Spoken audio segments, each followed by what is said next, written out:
Aloha. Well, you're a wonderful group of Hawaiians. Aloha and welcome to the Grassroot Institute. We're just delighted to see you today at the end of year calabash. And I thank you for joining us here. It's wonderful to see all of you. I'm Keli'i Akina, president of this organization, and delighted to be able to say that all of you members are doing a wonderful job. We've had a great year of victory. Hasn't it been a wonderful year? We've seen wonderful things happening.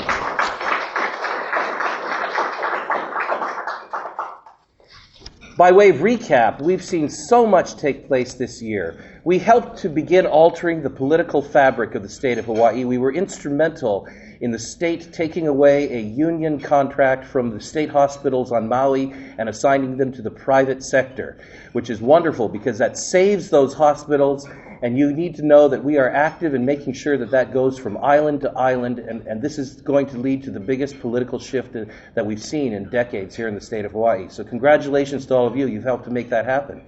In addition to that, our transparency website has posted things that government people don't necessarily want, like their check registers and their budgets. And most recently, we made breaking news that was covered by the news stations by uncovering the tip of an iceberg. We found 135 individuals in our state who are continuing to be paid at $500,000 a year, despite the fact that they're dead. The state, in its first news release from the employee retirement system, issued this statement, that they will now assign someone to read read obituaries. But I do want to give a little kudos here to your researcher who did this and who posts this information that becomes breaking news on Hawaii News Now and elsewhere, Mr. Joe Kent. Joe, take a bow for that.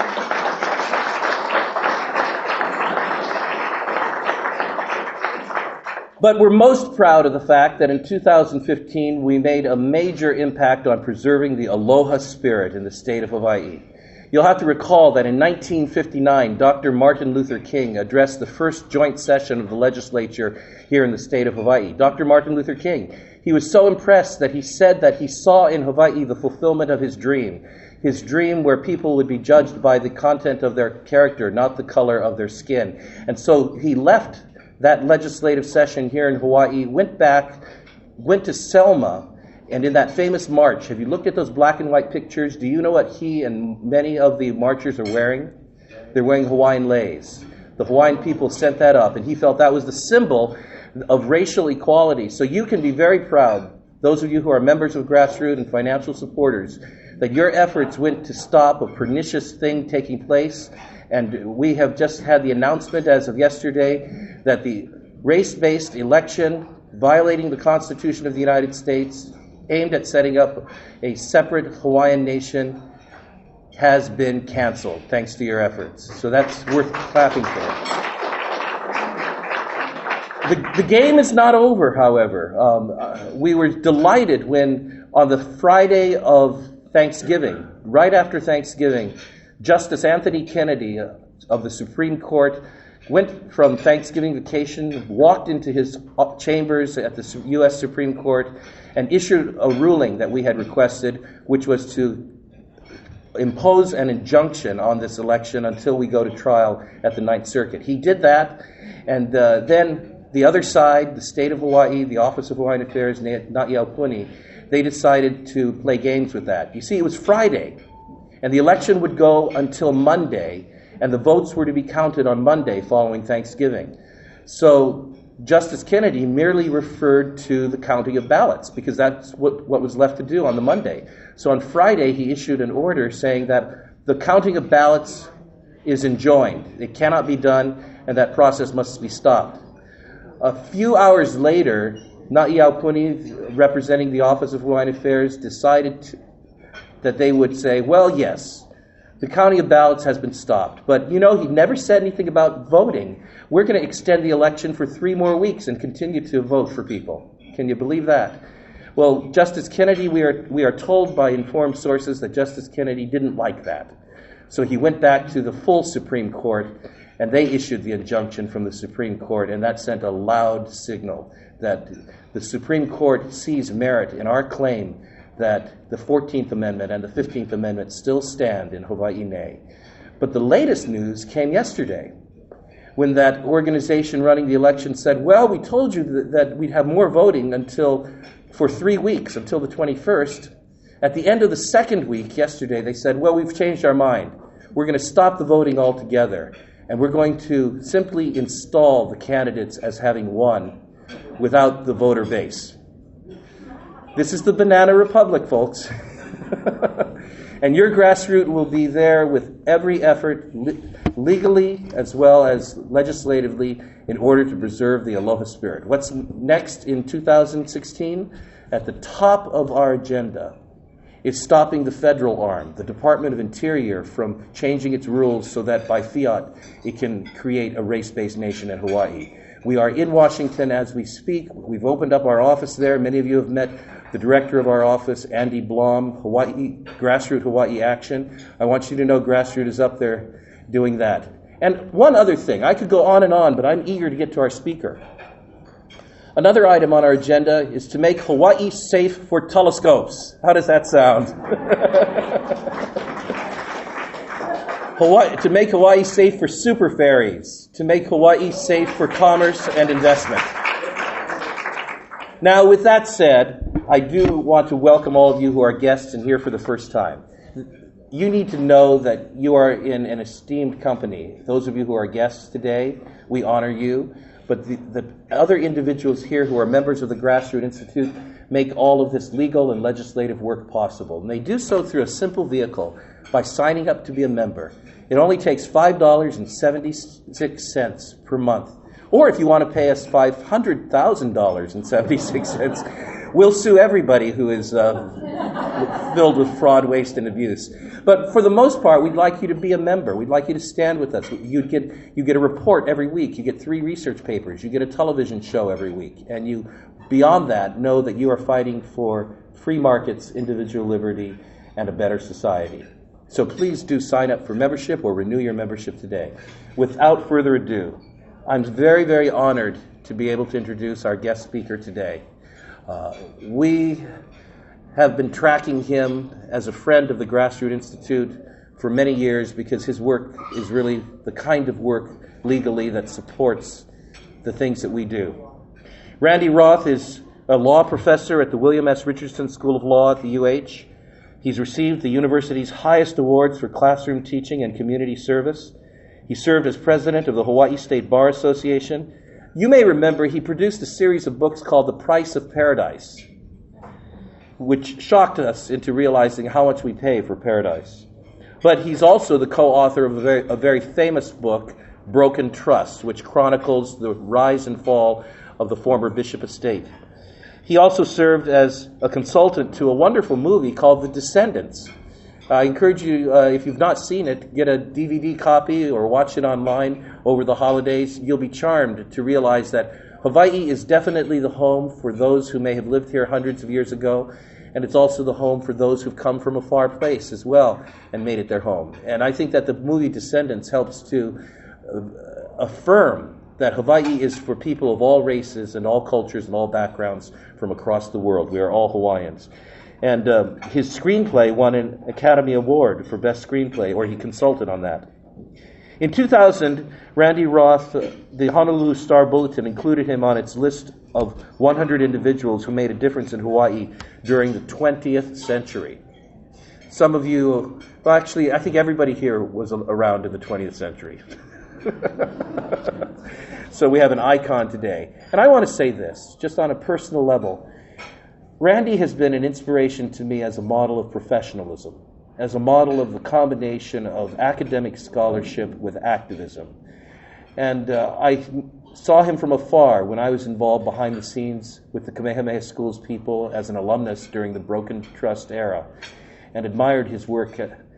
But since then, I have been deeply appreciative that in light of the fact that many of the faculty at the University of Hawaii, as well as the law school, do not really stand for the preservation of the Constitution, Randy Roth has stood for that. And we welcome him today.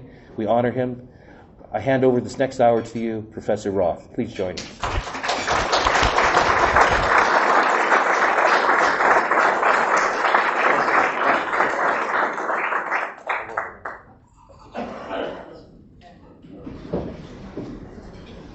Thank you. Can everybody hear me okay? I think you'll have to get closer to the mic. How's that? Everybody can hear me? Yeah. All right. I'm an academic, and academics are supposed to give academic presentations, but today I'm not. Today I'm going to just tell a story. It's a real story about real people. I especially like it because it's a local story, one from right here in Hawaii. After I've done that, I'm going to show you kind of a movie of sorts. It's a 12-minute report on the same story, but as seen through a different lens, as seen by professional journalists from outside Hawaii. And then I'm going to invite you to help me figure out exactly what the moral of this story is, whether there are any lessons that we have learned. The story, of course, begins with Princess Pauahi, and as probably all of you know, Princess Pauahi was the last of the Kamehameha line, owned a great deal of real estate at her death, and she placed it in a trust. It was a charitable trust with 5 individual trustees. Those of you who aren't familiar with trust law, if you look at her will, the recipients of almost all of her real estate were 5 individuals, but in trust. So those 5 individuals actually owned her property, but not to use for their own benefit, but to use for the benefit of people intended to benefit by Princess Pauahi from her trust. The terms of the will are really quite interesting, but the only ones I want to mention in telling my story today is that the mission basically was 2 schools, one for boys and one for girls, to be known as and called the Kamehameha schools. That's what the princess wanted done with her legacy. One of the last provisions in her will spelled out that as the various individuals that she had named as trustees, as they died or retired or became disabled and could no longer serve as a trustee, that their replacements should be selected by the justices of the Supreme Court. That was the Supreme Court of the Kingdom of Hawaii, and the provision in the will was actually redundant because at that time the Supreme Court had original jurisdiction over probate matters. So even if the will had not said this, the vacancies would have been filled by the justices of the Supreme Court acting in their official capacity. If we fast forward to the 1990s, again, this is a real story, and many of you are quite familiar with at least the outline of the story. What we find is that according to the Wall Street Journal, Princess Pauahi's legacy has grown tremendously. It is now, according to the Wall Street Journal, the nation's wealthiest charity. They did not arrive at that statement quickly or easily. The financial statements of what was then called the Bishop Estate, this charitable trust that Princess Pauahi had established, the financial statements were notoriously unhelpful in figuring out exactly what it is that was held in trust and what its worth was and a number of other important questions. But the Wall Street Journal had sent out a team of investigative financial reporters who went through everything and said to the best of their knowledge, the charitable trust at that time was worth about $10 billion. To put that into context, at that time, the endowments at Harvard and Yale together were worth less than $10 billion. If you add in Princeton's endowment, it was greater than $10 billion, but not a lot greater than $10 billion. So the Wall Street Journal front page series trumpeted this charitable trust as the nation's wealthiest. 2 years later, the New York Times did a story, and on its front page, they described just the land that is not on the balance sheet. Just the land that is not there because it's non-income producing land, they described as a feudal empire so vast it could never be assembled in the modern world. According to literature from the Bishop Estate, it includes 63 miles of ocean frontage, and again, it doesn't show up on the financial statements. It is in addition to what today is somewhere in the neighborhood of $9 billion of financial and income-producing assets. And now, in the 1990s, the justices of the Supreme Court, now the state Supreme Court, are still selecting trustees, but they're doing it unofficially. They can't do it officially because jurisdiction for that has shifted to the probate court. And even an appellate court, the highest court, like the Supreme Court, can't simply take jurisdiction from a lower court. So they aren't able to continue to pick trustees officially, and so they're, in the 1990s, doing it unofficially. Oh, by the way, who's deciding this? Well, the justices are deciding it in their official capacity. So acting officially, they've decided that they should continue selecting trustees acting unofficially. In the 1990s, you've got this large charitable trust, and there are, by law, a number of watchdogs, people whose official position is such that they have the authority and the responsibility that goes with that authority to hold the trustees accountable, to make sure they're not breaching any of their fiduciary duties. One is the state attorney general. In Hawaii, we're one of just a handful of states where the attorney general is appointed by the governor. And sometimes attorneys general over the history of Hawaii have been accused of acting politically. Maybe they were acting politically in this story, maybe not. That's one of the things you can decide. But as of the 1990s, no attorney general had really taken a close look at how the trustees of the Bishop Estate were doing. The probate court in Hawaii has its own jurisdiction, and it can act sua sponte, on its own, even if the attorney general, who has standing to bring issues in front of the probate court, even if the attorney general doesn't act, the probate court can. And in an unusual arrangement in Hawaii, the probate court selects a deputy judge. It's called a master, to take a look at Bishop Estate, which some people would say, two sets of eyes are better than one. So in addition to the attorney general with the responsibility to be monitoring these trustees, you've got the master appointed by the probate judge who has that responsibility as well.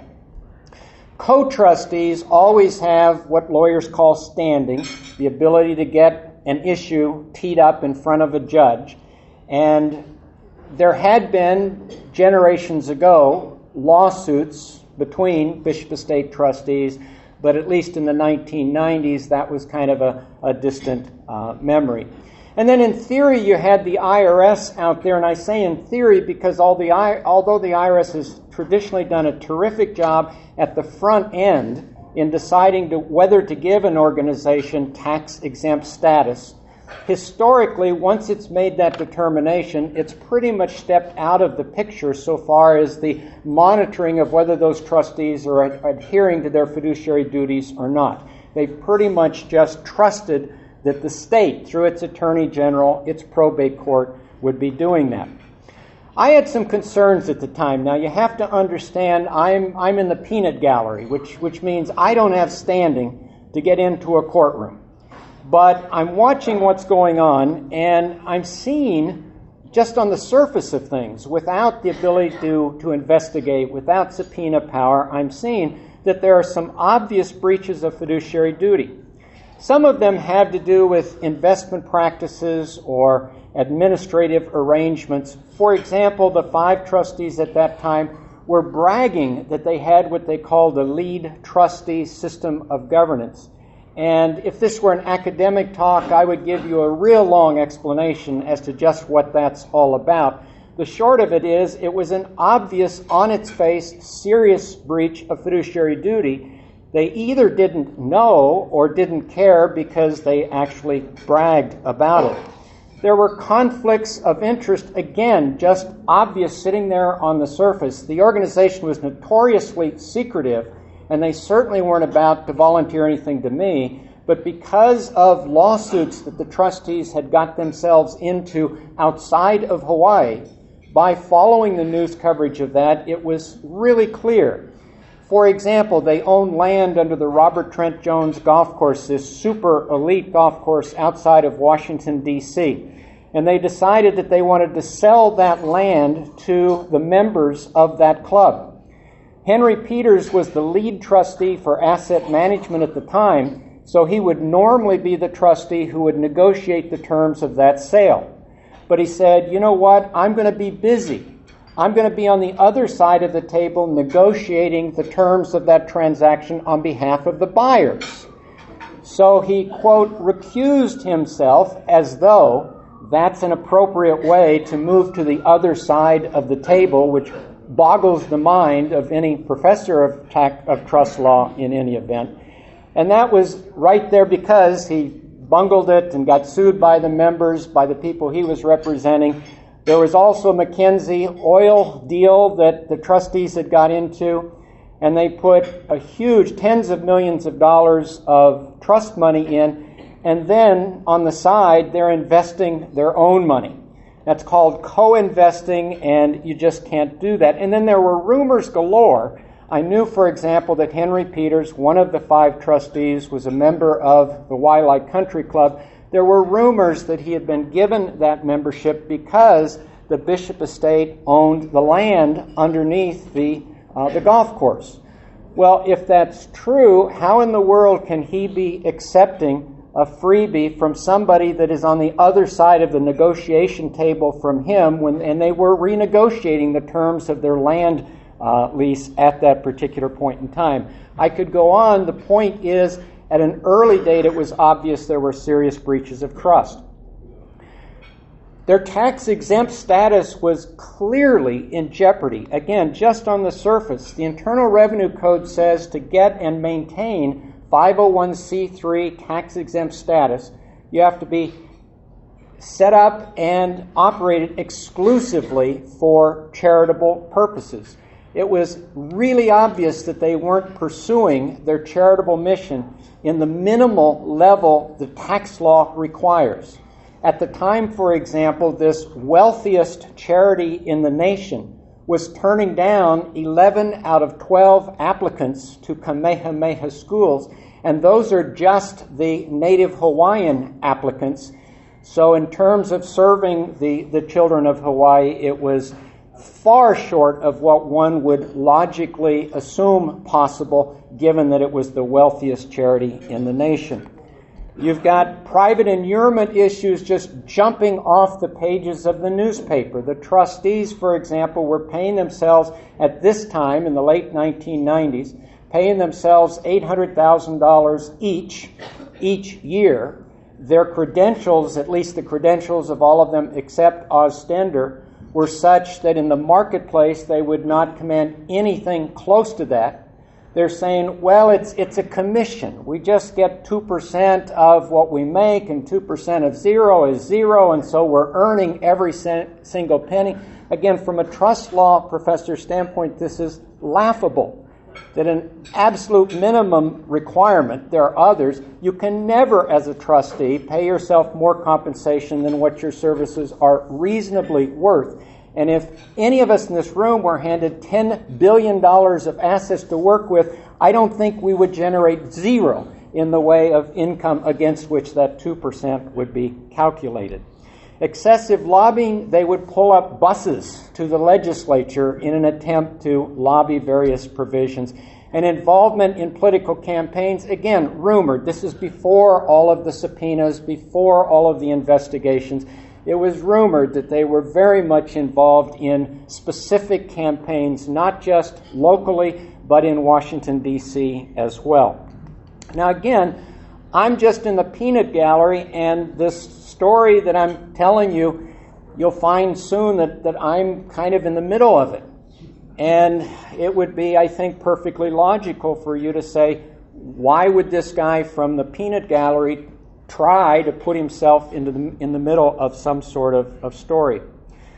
Well, I teach trusts and estates at the only law school in the state. In fact, I'm the only member of the faculty who teaches trusts and estates at the only law school in the state. And if trusts and estates as a specialty, if my training was somehow represented with a shape, it would be this horizontal line that I've drawn.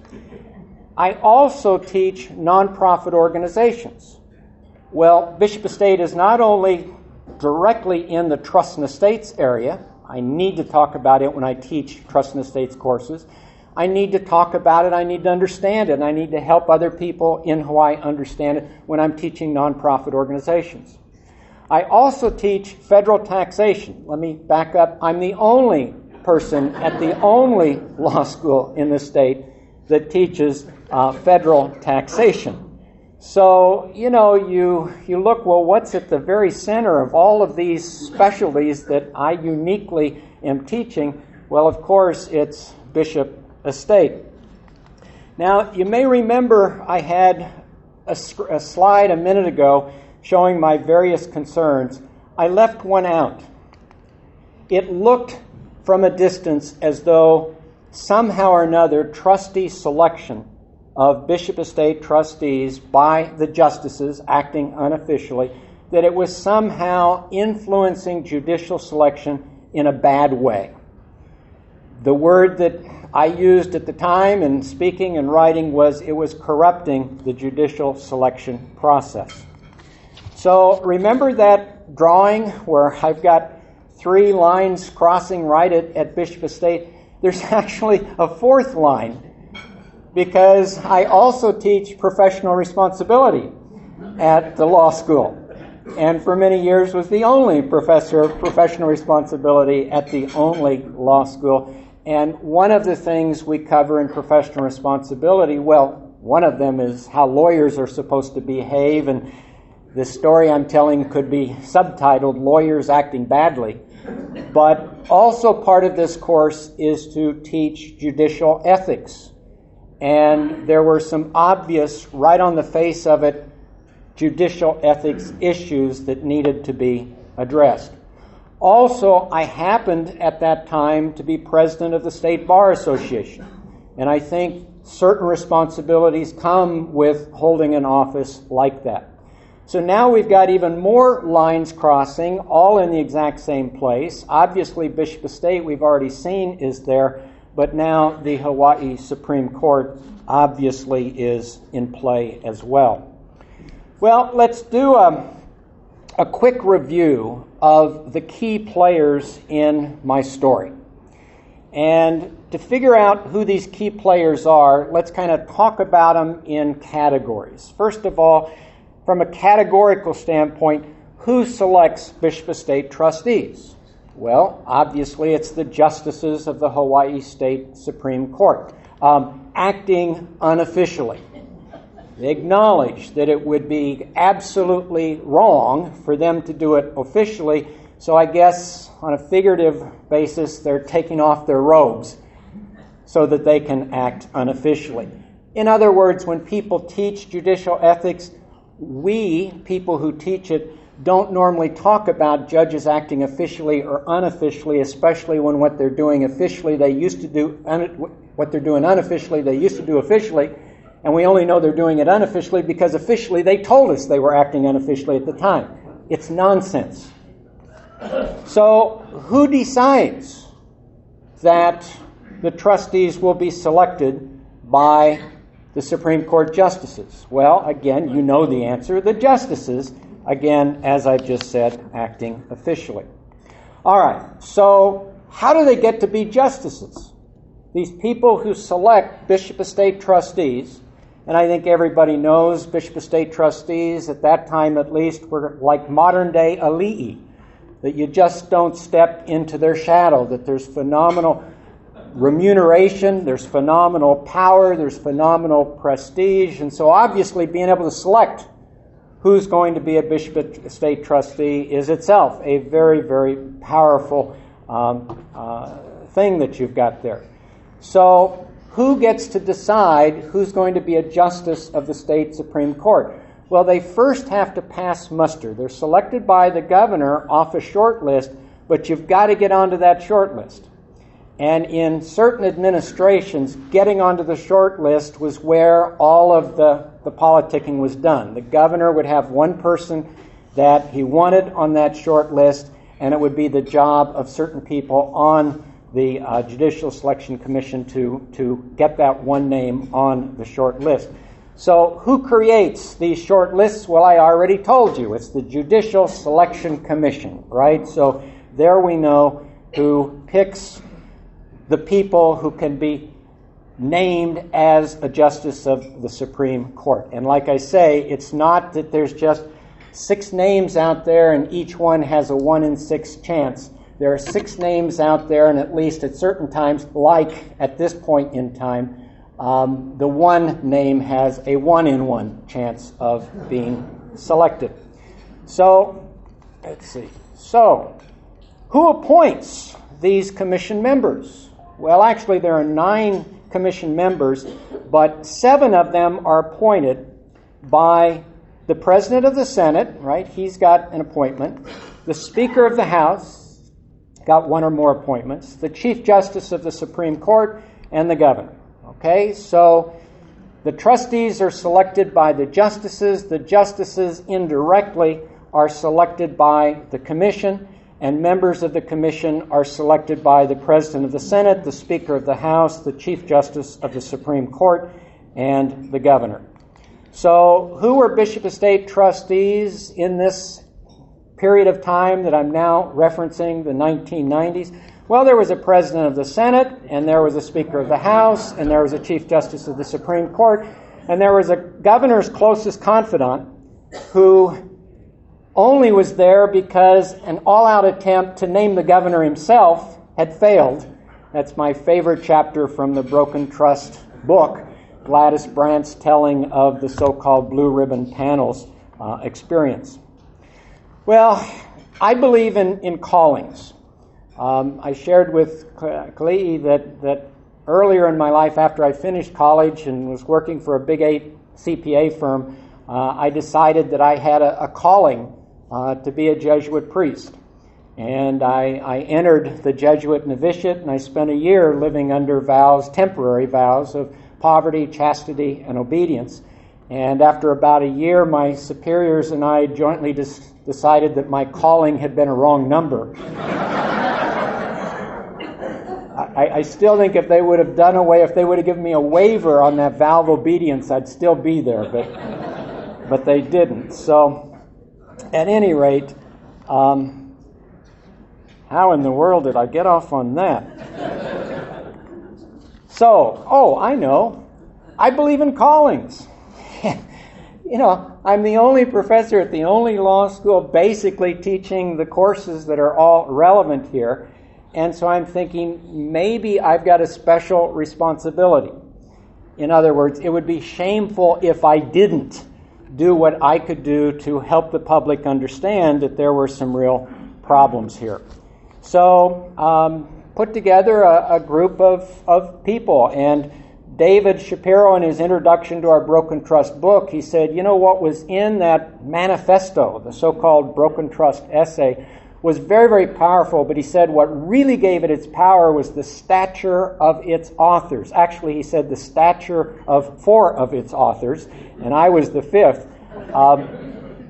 I had started the ball rolling because, as the professor, I was going to write a piece for the newspaper, and in trying to figure out if the rumors were true or not, I started talking to people, and they would talk to me off the record. Nobody would allow me to record it. Some of them wouldn't even allow me to take notes as I was talking to them. But almost everybody I would talk to would give me helpful information and usually suggest other people that I talked to. And I ended up talking to retired Supreme Court justices, retired trustees, sitting legislators, sitting judges, any number of people who had special insights in what's going on here. The 5 of us put together this essay, just kind of laying it out, and some of you may recall that in the first paragraph we said the time has come to say no more. We as a community have to put our foot down. And many people think of the Broken Trust essay as having been focused and pointed at the trustees. Actually, I think it was at least as focused on the judiciary in general and the Supreme Court justices in particular. In fact, in talking about the selection of trustee process, we wrote, clearly the princess intended a sacred trust, but what we ended up with is a political plum. So what happened after this thing appeared? And just a real quick side note, we wanted to get it in the Advertiser because it was the big newspaper.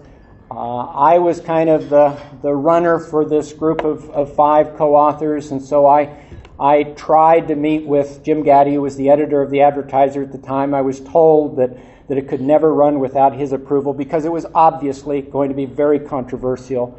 Everybody expected it would result in lawsuits, that the 5 of us would be sued. That was the modus operandi of the trustees, to punish their opponents with lawsuits that became prohibitively expensive. So I understood his hesitancy, but after he canceled appointments with me 9 straight times, I went down, said I need to see him. They said, no, he's not available. I said, call the police if you want. I'm not leaving until I've met with him. Fortunately, a couple of hours later, he came out. He was angry, but he met with me. It may sound crazy for somebody to go say that, but I had gone back to the 4 giants that I'm just hanging on to their ankles and saying, well, I can't see him. He's canceled. And they said, you get in there. You figure out a way. Well, I ended up seeing him, but he ended up saying no. Fortunately, the afternoon newspaper, the Star Bulletin, was still alive at that time. It was dying. Its circulation was much smaller, and it was shrinking. It had been on the market for quite some time. Any buyer had to assume the liability and the union contracts, and nobody was bidding anything to take over the Star Bulletin. So it was on its last leg, which I think is one of the reasons why it said, sure, we will publish it. Well, within weeks of that essay coming out in this story, there were 5 separate investigations going on. A court-appointed fact finder, that was Pat Yim. A court-appointed master, that was Colbert Matsumoto. The Attorney General at that time, Marjorie Braunster, was instructed by the governor to investigate. The Campaign Finance Commission, which was Bob Wattada, had his investigation going. And I was contacted by the IRS and asked where we had gotten the information that we had put into that Broken Trust essay. I couldn't give the identity of all of the sources, but I could give enough information that they felt it was credible, so they threw a lot more resources into their audit that they had already begun. Of course, the critics were criticized. Our motives were called into question, not just by the trustees, which you would expect, but they put pressure on various members of the business community who were publishing their criticism of us, the critics. One of the Supreme Court justices told my boss at the time that I was flirting with disciplinary proceedings. For non-lawyers, that means I'm looking to get disbarred if I don't watch out what's going on. Who's in charge of deciding what lawyers get disbarred or not? That's the justices of the Supreme Court. But there are also death threats. Lori Ann Childers, who was the head of technology at Kawaiha'a Plaza, the headquarters for the Bishop Estate trustees, she had been called into work on a weekend and instructed by one of the trustees to wipe clean a server. And she said, well, I've read in the newspaper that there are investigations starting up. Is this appropriate? And the trustee said, I told you to wipe it clean. So she did. But then she contacted the Attorney General and said, I don't know if I did the right thing, the wrong thing, but I want to tell you what happened. She told her story. Within an hour, she had gotten, her home had gotten, her husband answered the call, an anonymous call threatening her life. She was given an armed guard that would accompany their child on his way to preschool and back. After living that way for several weeks, she and her husband sold their home, moved to the mainland, and refused to cooperate in any investigation of the Bishop Estate trustees. As these investigations got rolling with their subpoena power, it soon became clear that these trustees had set a world record for breaches of trust. They were up to their eyeballs in various political campaigns, including congressional candidates from Hawaii, not to mention county and state candidates.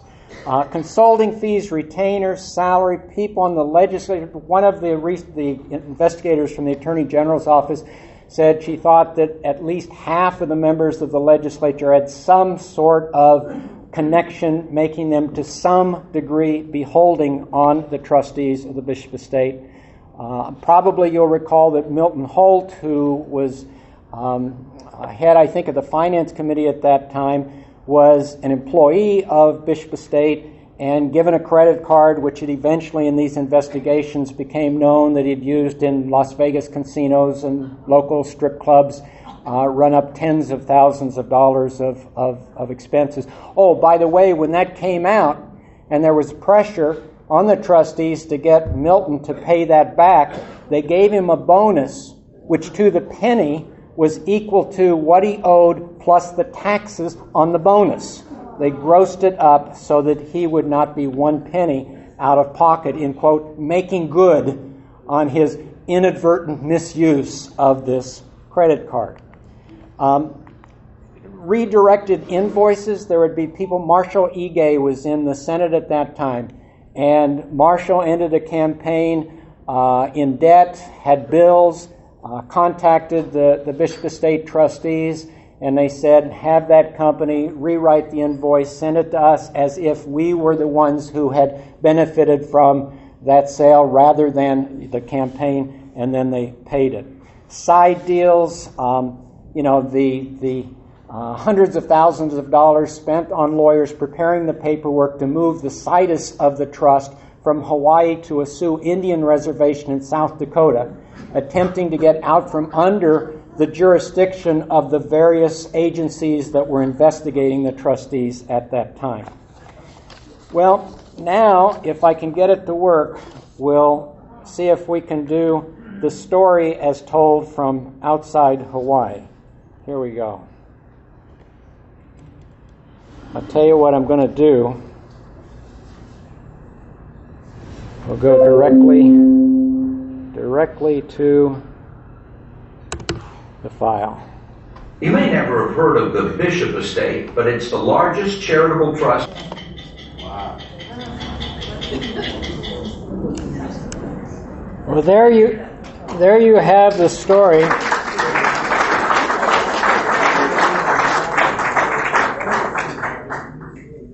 There you have the story as told outside Hawaii, looking this direction. People who weren't here then maybe are wondering, well, how did all of this end, right? It was still going on, if you will, when the 60-Minute report came out. Well, the IRS was accused by the trustees of having overstepped its bounds in forcing the trustees out. The trustees called it a form of extortion. When academics get together, they kind of agree that the IRS went beyond what the IRS was supposed to do. I'm glad they did what they did. I think they had to do it. I think the local judiciary was not going to pull the trigger. But quite frankly, the IRS did something that they had never done before and have not done since. And when I talk to senior officials at the IRS, they say it was just a totally unique situation. It was something that couldn't continue. They thought what they did was the right thing to do, but they've not done it to another charity since. The trustees, as you saw, were removed. Once they were removed, the lawsuits started. I mean, you can imagine a trustee who had paid a lot of money to lawyers for years would be saying, hey, if I did something wrong, it must be because I didn't get good legal advice. So the lawsuits started flying. But then all of a sudden, because of a huge insurance policy, kind of an officers and directors kind of policy that the trustees shouldn't have bought but did, was out there, and it was used to grease the slicks on what was called a global settlement, the terms of which were confidential. And everything just went away. The trustees didn't have to repay any of what they had wrongfully taken. The Attorney General dropped a $200 million lawsuit against them. The IRS dropped, they were going after $50 million from each of the trustees. Everything just ended. And in explaining why this was put under wraps, it was not public, it was so the community could have closure and healing. Maybe that's not your version of the moral of the story. Well, that's the story. And I'm really anxious to hear, and I would just ask you to keep your comments as brief as possible so that we can hear from as many different people as possible. But what do you think the moral of this story is? It's a real story. It's here in our home. Is it in the past? Does it say nothing to us going forward? Or is there a moral that has lasting value? And by the way, when everything got swept under a carpet, that's when Judge King and I decided we had to tell this story in a way that would be as permanent as things in this world can get. And so we did the Broken Trust book. As you may or may not know, all royalties from the Broken Trust book go to early childhood education charities here in Hawaii. Judge King and I just wanted to do everything we could in our words and actions to make clear that we didn't do what we did for individual financial gain. So, what do you think? The moral of the story. Let's have a hand for Professor Roth. Thank you very much. Randy, excellent presentation. Thank you. As Randy said, he welcomes your questions, and so would you kindly make your way to the microphone up here and line up, and love to have you ask your questions. The only thing I ask is that, in the interest of time, just ask your question in one sentence or two. And if you want to share something, Randy will be around later on. So let us know who you are, Richard, and go ahead and ask your question. Thank you. Thanks, Randy, for your sharing and for all you've done for us over the many years.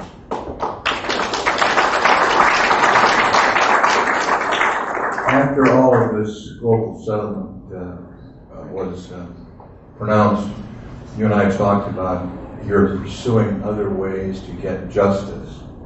Were any of those fruitful? Thank you, Richard.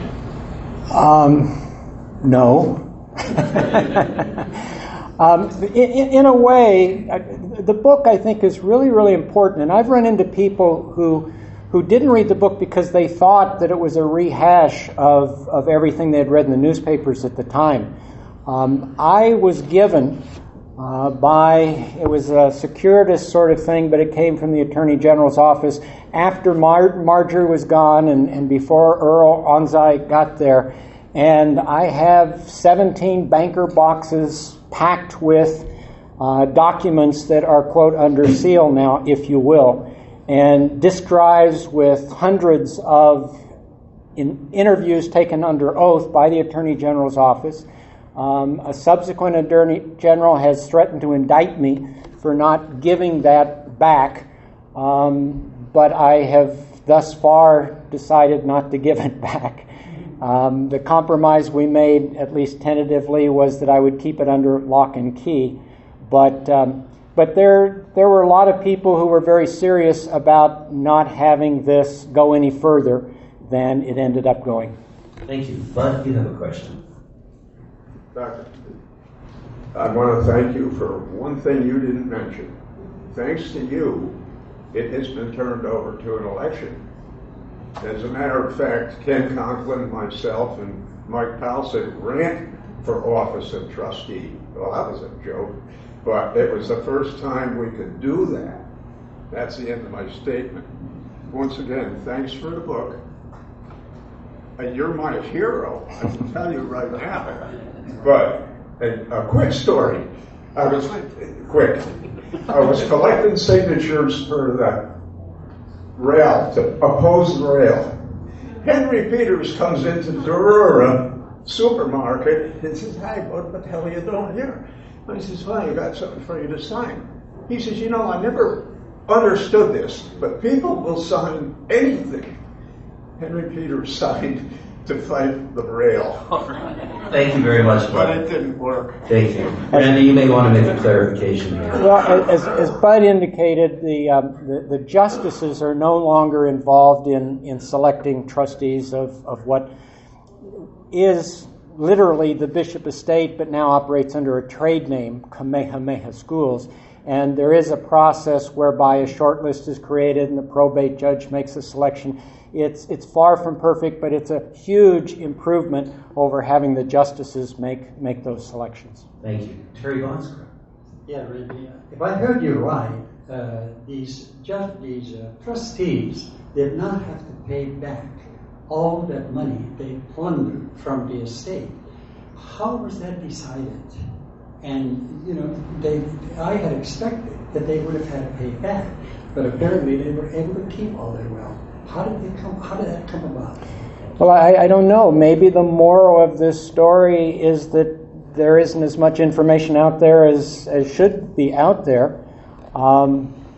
This global settlement made everything just kind of go away. And when I say everything kind of go away, there were surcharges that had been imposed. There was a lawsuit that was going to result in huge damages. There were what are called intermediate sanctions that were going to be imposed. There was just a host of things that would have taken back what they had inappropriately taken in the first place, plus huge amounts, and they ended up not having to give back a penny. Thank you. Philip Blackman. Thank you very much. Good story. Question I have is going forward, just using the example of the dead people getting big salaries. Is there anything from what you've learned that could allow that improper expenditures to be recaptured in some fashion? Just 1 second, Randy. And before Professor Roth answers, if you have a gray Mazda 3 license SNT 120, it needs to be moved. Thank you.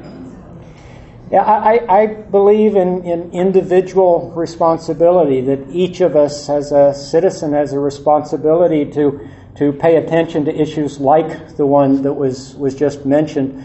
And I think if we sit back and wait for an organization like Grassroot Institute or a government official or somebody else to, quote, fix things that we think are broken in our home, I think that's just a real bad attitude.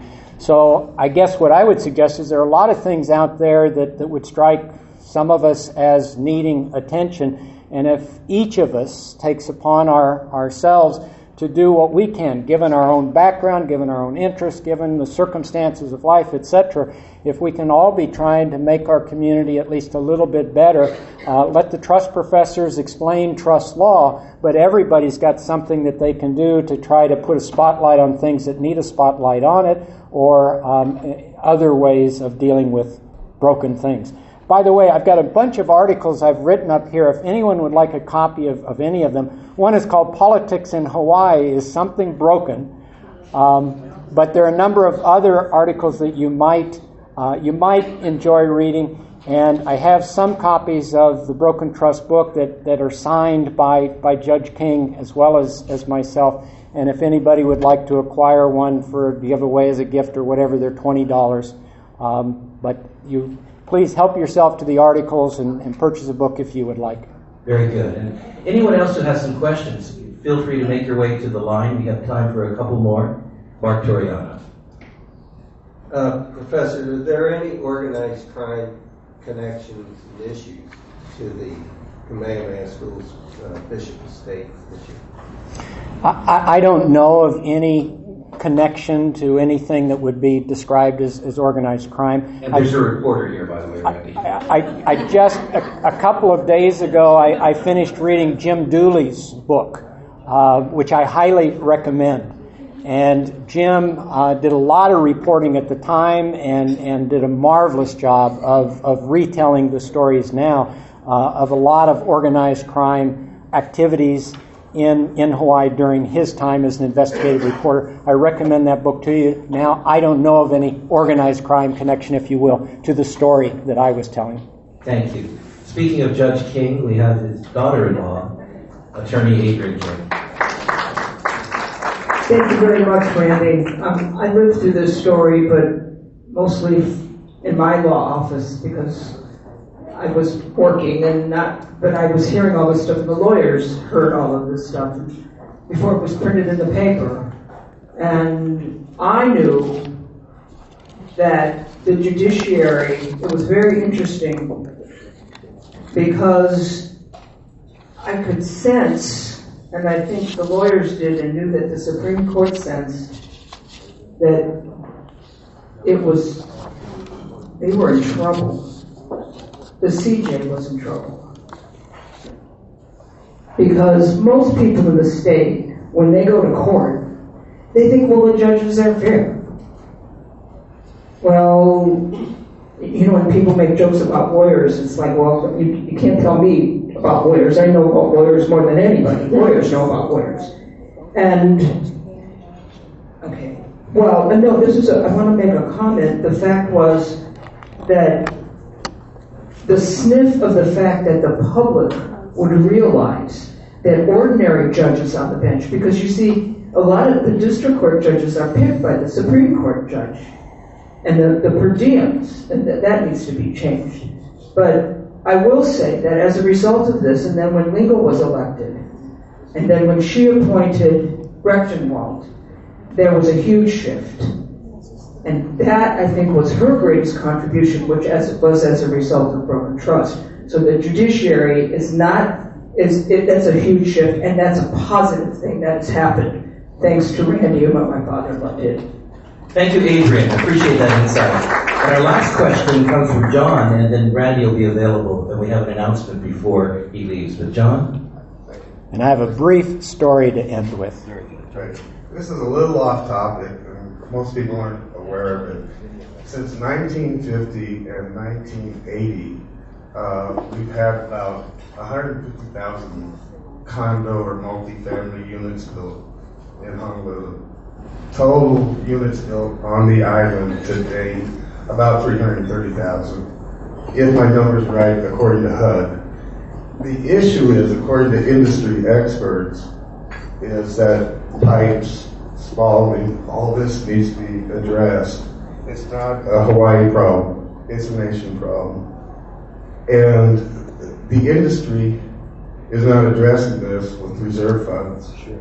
And in the 514B laws, consumer rights, oh boy, this needs to be looked at. Okay, thank you. All right. And one